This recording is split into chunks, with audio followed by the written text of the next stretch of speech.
સુરતમાં 33 વર્ષથી કોર્ટમાં હાજર ન રહેનારા 3 વોરંટી આરોપીઓ સલાબતપુરા પોલીસના જાળમાં. અમદાવાદથી પણ એકને ઝડપી લાવવામાં આવ્યો. સુરત શહેર પોલીસ દ્વારા લાંબા સમયથી કોર્ટમાં હાજર ન રહેનારા આરોપીઓ સામે હાથ ધરવામાં આવેલી ખાસ ઝુંબેશને મહત્વપૂર્ણ સફળતા મળી છે. સલાબતપુરા પોલીસ સ્ટેશનની ટીમે નામદાર કોર્ટ દ્વારા જાહેર કરાયેલા કલમ 70 મુજબના વોરંટના કામે છેલ્લા 33 વર્ષથી ફરાર અને કોર્ટ સમક્ષ હાજર ન રહેનાર 3 આરોપીને શોધી કાઢીની ધરપકડ કરી છે. આરોપીઓએ કાયદેસરની કાર્યવાહી માટે કોર્ટ સમક્ષ રજૂ કરવાની તજવીજ હાથ ધરવામાં આવી છે.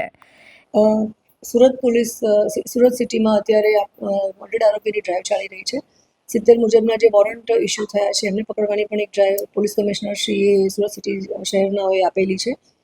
જે દરમિયાન એક્સરસાઇઝ કરતા સલાબતપુરા પોલીસ સ્ટેશનમાં જે 33 વર્ષથી 1992થી જે આરોપી ફરાર છે, જે લૂંટધાડનો આરોપી હતો, જેના વિરુદ્ધમાં 70 મુજબનું પણ વોરંટ નીકળેલું હતું. તાનજી તરસનજી ઠાકોર, જેની ઉંમર 60 વર્ષ છે, જે ચાંદખેડા અમદાવાદ શહેર ખાતે રહે છે. એની ઉંમર સોર્સથી અમને ઇન્ફોર્મેશન મળતા અમે ઇમિડિયેટલી ટીમ રવાના કરી અમદાવાદ અને એને અટક કરેલ છે.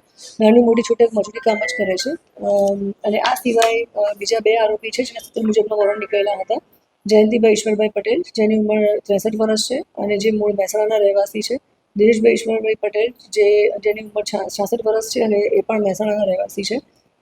આ લોકોને પણ 70 મુજબનું વોરંટ હતું અને એક્સરસાઇઝ કરતાં અમને લીડ મળી કે અત્યારે ડિંડોલી વિસ્તારમાં સુરત સિટીમાં જ રહે છે.